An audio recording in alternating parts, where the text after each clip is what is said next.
plus important que définir ce qui est heureux, qui est un peu abstrait, c'est qu'est-ce qu'on peut faire là, chacun d'entre nous aujourd'hui, pour essayer d'être un peu plus heureux.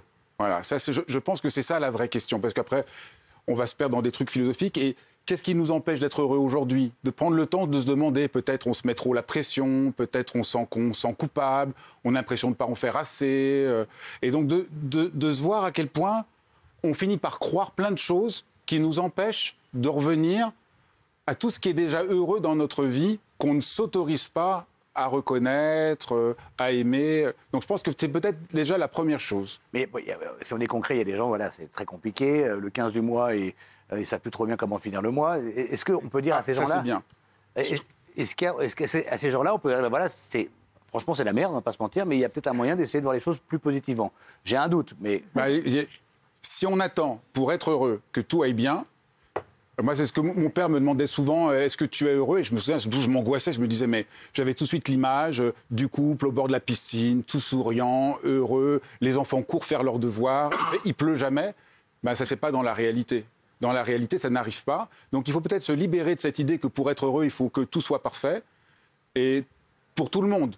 Il y a les fins de mois difficiles, il y a des angoisses, il y a l'impression de ne pas être à la hauteur, il y a trop de pression. Je ne sais pas si quelqu'un n'a pas tout ça. Donc être heureux, c'est peut-être apprendre à faire face à la réalité et trouver qu'il y a des solutions. Parce qu'au fond, le problème, c'est qu'on a l'impression qu'on est coincé et qu'il n'y a pas de solution. Et si j'ai écrit mon livre, c'est vraiment pour montrer aux gens qu'il y a... Il n'y a pas de fatalité. On peut toujours essayer de voir qu'est-ce qui nous empêche d'être heureux, relativiser... voir qu'est-ce qui nous fait qu'on se sente coupable sans raison, apprendre à entrer davantage en relation.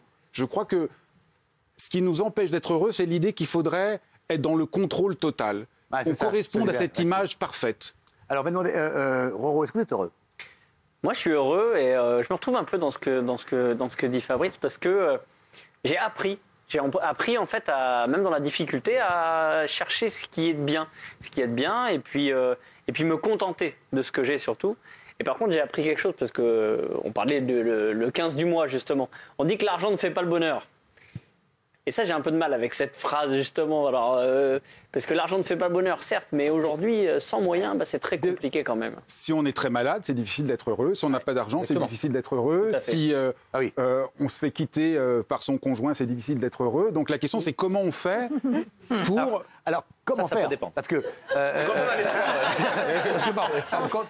quand on a les huissiers au cul, par exemple, que le 15 du mois, c'est très compliqué, et que sa femme s'est barrée... On achète le livre. Par exemple, ce qui est frappant, c'est que ce qui rend heureux, c'est d'entrer en relation. C'est créer du lien. C'est d'avoir du lien avec les arbres en ce moment, parce que c'est la nature, avec nos amis, avec notre conjoint. Quand on demande aux gens qu'est-ce qui vous rend heureux cette semaine, les gens disent tous des choses. Moi, à la fin du livre, j'ai interrogé plein de gens qu'est-ce qui les rend heureux. Alors ils disent, voilà, je venais de rentrer d'un séjour à l'hôpital et j'ai pris le temps de caresser mes chats. Et c'est ça, le moment où on se sent en lien. Et j'aime beaucoup cette phrase parce que on confond le bonheur et le bien-être. On n'est pas heureux parce que tout va bien. On est heureux parce qu'on sent que ce qu'on fait, ça a du sens. On est en adéquation avec soi. On sent que c'est vrai. Moi, dans le livre, je raconte qu'un jour, j'ai un de mes amis qui allait très mal. J'ai dû l'emmener à l'hôpital. Le soir, je suis rentré, j'étais heureux. Pas du tout parce qu'il allait mal. Je me suis angoissé. Mais j'avais l'impression de faire quelque chose qui avait du sens. Vous l'avez aidé? Je l'ai aidé, j'ai eu l'impression de faire quelque chose qui avait du sens. Donc je crois que c'est très libérateur de se dire, non, le bonheur, c'est pas un état parfait, c'est pas un état de bien-être, c'est quelque chose où je sens du lien, de la relation, un vrai équilibre. Donc, Danielle Moreau, qui est globalement seule, est-ce qu'elle peut être heureuse? Non. On a tous besoin, par exemple, pour être heureux, de reconnaissance, de lien.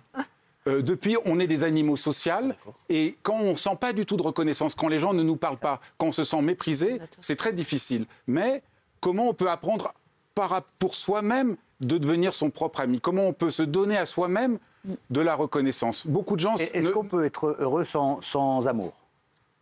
Non, mais on ne peut pas être heureux sans amour, sans aimer. Ça part mais- mal. Il y en a qui peuvent vivre heureux, qui peuvent être heureux en étant seuls. Ah oui, mais c'est pas seul, Il y a ça ne veut pas dire sans amour, c'est- parce que vous pouvez avoir de l'amour pour vos, L'amour pour vos filial, amis, différents amours, ouais. pour vos parents, oui, pour vos enfants, pour les animaux. Oui, comme ça, ok. Et quand Tout le on monde a a, pas tout ça. et il ne faut pas être normatif, parce que ce qui en rend aussi les gens malheureux, c'est les normes. Il faudrait être comme ceci, il faudrait être comme cela, il faudrait avoir tel visage, il faudrait avoir tel comportement. C'est ça. Alors là, c'est ça qui rend les gens aussi très Et malheureux. vous- Être heureux, c'est peut-être accepter aussi qu'on est imparfait.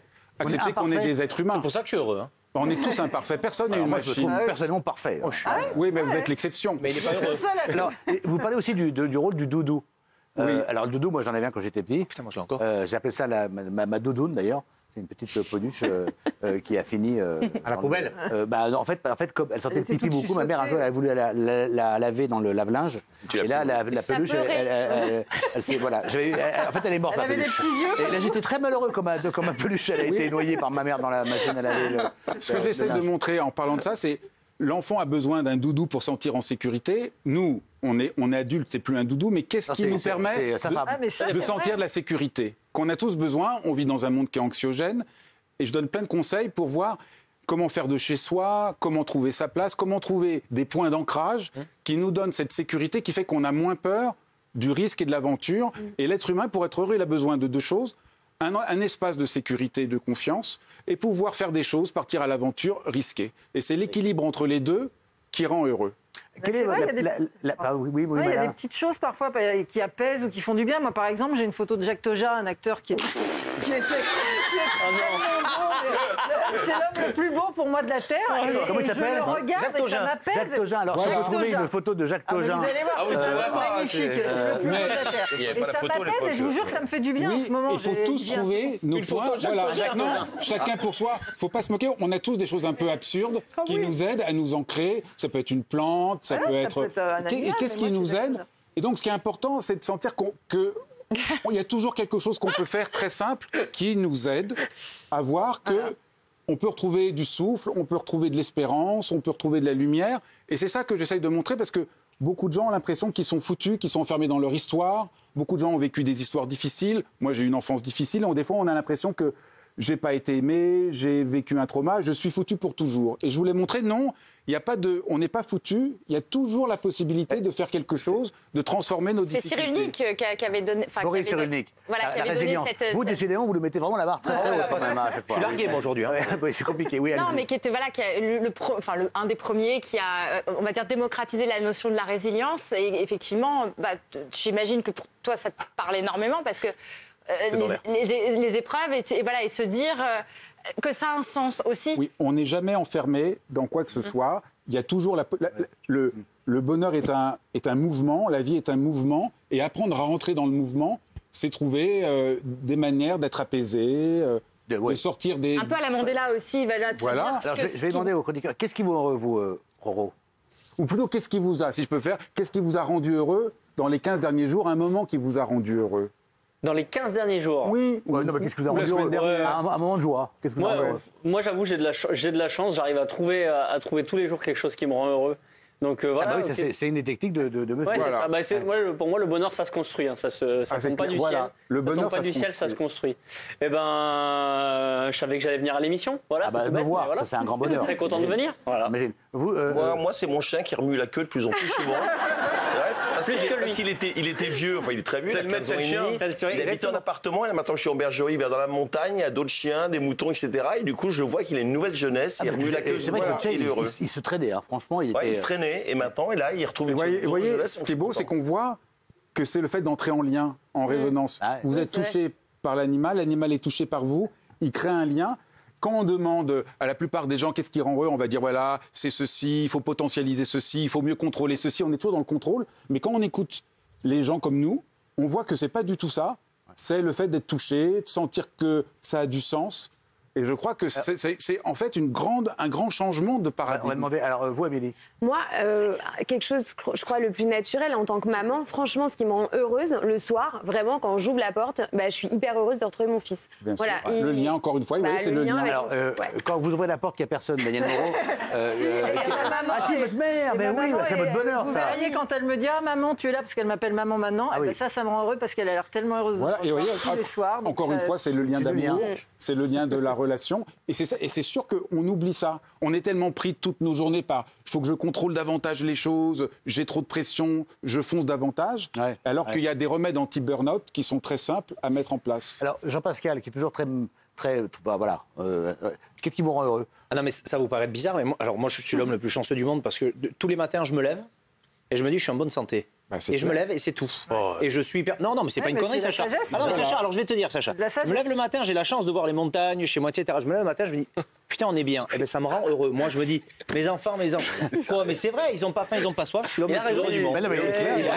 Il a simplifié son univers. C'est vrai.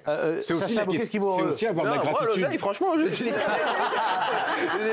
Quand j'ai pas d'argent, je suis pas bien. Évidemment, la santé des proches, évidemment, si le travail, ça se passe bien. Mais en vrai, quand t'as pas d'oseille, t'es pas bien. Et quand t'en as, t'es bien. Oui, mais je vais te dire quelque chose. L'oseille, par exemple, le 15 du mois, parce qu'on y est tous confrontés. Quand le banquier l'appelle, t'es en découvert, etc.